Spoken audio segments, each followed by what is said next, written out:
Hello students, hello my dear friends and hello my dear viewers. मैं राजन दीक्षित फिर से अपने डीएलएड फर्स्ट सेमेस्टर बच्चों का अपने इस online class RITT smart education class में फिर से स्वागत करता हूं। चलिए, आज का जो हमारा वीडियो है वो टॉपिक है साइंस। और आज जो है हम लोग जो है चैप्टर जो है हमारा नया चैप्टर शुरू हो रहा है, चैप्टर 4, जिसका नाम है सूक्ष्म जीवों की दुनिया। ठीक है, तो अब हम लोग जो है अभी हम लोग ने तीसरा चैप्टर पढ़ा। तीसरे चैप्टर में हम लोगों ने, ठीक है, जीव जंतुओं के बारे में पढ़ा था। उसमें हल्का सा इंट्रोडक्टरी पार्ट में था ये आपका सूक्ष्म जीव। लेकिन अब जो है हमारा जो चैप्टर है ये सूक्ष्म जीव है, जिस पर हम सूक्ष्म जीव पर ही सारे टॉपिक्स को क्लियर करेंगे। ठीक, तो वीडियो शुरू करने से पहले मैं फिर से अपने सभी व्यूअर्स, अपने फ्रेंड्स और अपने जो भी स्टूडेंट्स हैं जो वीडियो देख रहे हैं, मैं उनसे कहूँगा कि वीडियो अंत तक ज़रूर देखें। और अगर आपको वीडियो पसंद आए तो उसको लाइक करें, शेयर करें और सब्सक्राइब करना बिल्कुल भी ना भूलें। और बगल में बेल आइकन है, उसको जरूर प्रेस कर दें, ताकि आपको हमारा जो भी अपडेट है वो एज अ नोटिफिकेशन आपको मिलता है। तो चलिए, आज का हम टॉपिक शुरू करते हैं। देखिए, बेसिकली ये जो आपके जो सूक्ष्म जीव हैं यानी माइक्रो ऑर्गेनिजम्स, ये ऐसे ऑर्गेनिजम्स हैं जिनको हम अपनी नेकेड आई से, मतलब कि नंगी आंखों से देख नहीं सकते हैं। और इसका एग्जाम्पल आप अपने घर में भी आप इसको देख सकते हैं। जैसे अगर आप चाहें तो आप एक रोटी ले लीजिए या ब्रेड ले लीजिए, और ब्रेड को जो है आप रख दीजिए आप प्लास्टिक में बांध के 2-3 दिन के लिए। फिर आप उसमें देखेंगे उसमें हरा हरा जो है आपको उसमें दिखेगा। उसी को बोलते हैं फफूंद या मोल्ड बोलते हैं, वो फफूंद होता है। ठीक है, और आपको काई, जैसे आप देखे होंगे बरसात के मौसम आ रहे हैं तो बरसात के मौसम में आपको हरा हरा जो है, ठीक है, आपको काई मिलेगा। ठीक है, जहाँ पानी ज़्यादा गिरता है वहाँ देखिए आपको काई मिल जाएगा। ठीक, फिर आप उसको क्या बोल सकते हैं, आपको जैसे, और आजकल देख ही रहे हैं कोरोना वायरस चल रहा है, वायरस। ठीक है, वायरस भी एक प्रकार का सूक्ष्म जीव है जो हमको नंगी आंख से नहीं दिखता है। और आपका ईस्ट हो गया। ठीक, खमीर, खमीर जो है, खमीर का प्रयोग हम करते हैं। ठीक है, आपके ब्रेड बनाने में होता है। आपके भटूरों में जो है, छोला भटूरा आप लोगों ने सुना होगा, तो भटूरों में जो है वो डाला जाता है। इससे क्या होता है कि वो जो है फूलता है अच्छे से, ठीक, सॉफ्ट हो जाता है। उसमें केक में भी इस्तेमाल होता है। तो ये कुछ बेसिक एग्जांपल्स हैं।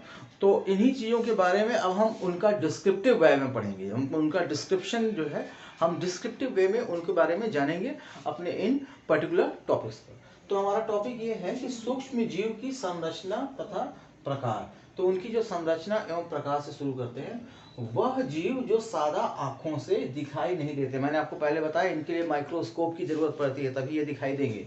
ठीक, जो सादी आंखों से दिखाई नहीं देते, जिन्हें देखने के लिए सूक्ष्म दर्शी का प्रयोग करना पड़ता है, यानी कि माइक्रोस। ठीक है, माइक्रो सूक्ष्मदर्शी मतलब माइक्रो। ठीक है, माइक्रोस्कोप का जब हम प्रयोग करते हैं, ऐसे जीवों का सूक्ष्म जीव या अणुजीव माइक्रो ऑर्गेनिज्म कहते हैं। ठीक, अणुजीव मुख्य रूप से 3 प्रकार के होते हैं। पहला बैक्टीरिया है, दूसरा फफूंदी और तीसरा खमीर। ठीक, तीनों के बारे में मैंने अभी बताया आपको। ठीक, ये सभी अणुजीव एक कोशिकीय होते हैं, मतलब ये जो होते हैं यूनिसेल्युलर होते हैं, मतलब एक कोशिकीय होते हैं। ठीक है, भोजन तथा अन्य पदार्थों पर निर्भर रहना तथा उन्हें लाभ पहुंचाने की दृष्टि से अणुजीवों के निम्नलिखित वर्ग हो सकते हैं। ठीक, ये सभी जीव एक कोशिकीय होते हैं, माने यूनिसेलुलर होते हैं। फिर भोजन तथा अन्य पदार्थों पर निर्भर रहने तथा उन्हें लाभ पहुंचाने की दृष्टि से अणुजीवों के निम्न वर्ग कह सकते हैं। ठीक है, तो पहला है निम्नलिखित वर्ग हो सकते हैं। क्या है? मृतोपजीवी जीवाणु यानी सैप्रोफिटिक माइक्रो ऑर्गेनिज्म, परमजीवी जीवाणु पैरासिटिक माइक्रो ऑर्गेनिज्म, सहजीवी जीवाणु सिम्बियोटिक माइक्रो ऑर्गेनिज्म, और अल्पपोषी जीवाणु ऑटोट्रोपिक माइक्रो ऑर्गेनिज्म। ठीक, आते हैं नेक्स्ट पॉइंट तरफ बढ़ते हैं। फिर हम लोग इनके बारे में जानते हैं क्या है।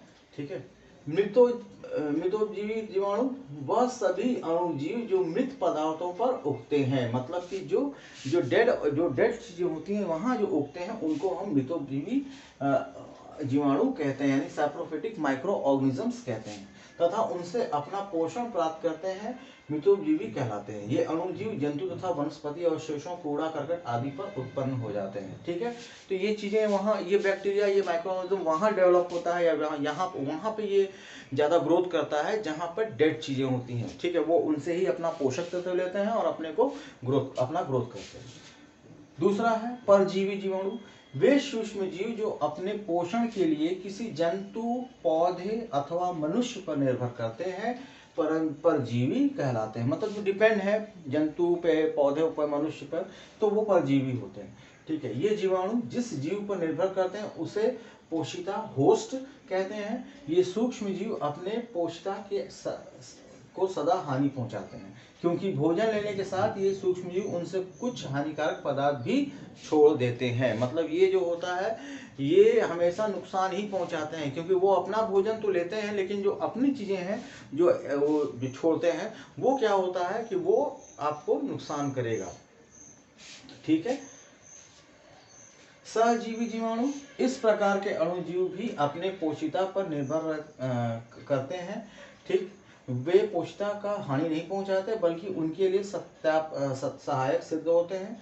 विभिन्न बैक्टीरिया व खमीर इस प्रकार का गुण रखते हैं। ठीक है, वैसे मैंने आपको बताया कि ब्रेड में इस्तेमाल होता है, छोले भटूरे में इस्तेमाल होता है, तो ये क्या है, यूज है। ठीक है, एक आपको बैक्टीरिया, आप देखिए, आपका एक एग्जांपल है आपका दही में जो बैक्टीरिया होता है उसका नाम होता है लैक्टिबुलस कुनिकुलस। ठीक है, आपको दिखाई नहीं देगा लेकिन आप दही में, बस दही को आप माइक्रोस्कोप नीचे आप देखेंगे तो आपको देख के ताज्जुब लगेगा, लेकिन वो क्या है, दही हमारे लिए पेट के लिए फायदेमंद है, वो फायदा करता है। ठीक है, दही जितना पुराना होगा वो उतना खट्टा हो जाता है। खट्टा क्यों होता है, क्योंकि जैसे इसके जो पोषक तत्व हैं वो तो बैक्टीरिया लेते हैं, लेकिन जो अपना पोषक तत्व होते हैं वही जो है हमें खट्टे के रूप में लगता है। तो ये जो है ये सहायक होता है, सहजीवी जीवाणु। ठीक, और हमारा जो लास्ट पॉइंट है वो है आत्मजीवी जीवाणु। वे सूक्ष्म जीव जो अपने आप भोजन तैयार कर लेते हैं तथा दूसरों पर निर्भर नहीं करते, वो आत्मजीवी, जो अपने मतलब खुद वो सेल्फ डिपेंडेंट होते हैं, वो अपना भोजन खुद तैयार कर लेते हैं, वो किसी पर निर्भर नहीं करते हैं। ठीक है, तो आज का हमारा ये टॉपिक था, मैंने आपके सामने बोर्ड पे बनाया हुआ है, आप अपना इसको जो है नोट्स बना लीजिएगा। ठीक है, एग्जामिनेशन पॉइंट ऑफ व्यू से आपके लिए बहुत इंपॉर्टेंट है। मैं आपके लिए, ठीक है, आप इसको चाहे स्क्रीनशॉट लेके, चाहे पॉज करके, जैसे भी आपको उचित लगे आप इसका जो है आप अपना नोट्स जरूर बनाइएगा। ठीक है, आई होप आप लोगों को ये समझ में आया होगा। तो आज इसी टॉपिक के साथ मैं अपने इस बातों को यहीं पे समाप्त करता हूं और फिर मैं विदा लेता हूं अपने सभी व्यूअर्स, अपने फ्रेंड्स और अपने स्टूडेंट्स से। फिर मिलते हैं नेक्स्ट वीडियो में नेक्स्ट टॉपिक के साथ। ठीक है, तो आज के लिए धन्यवाद।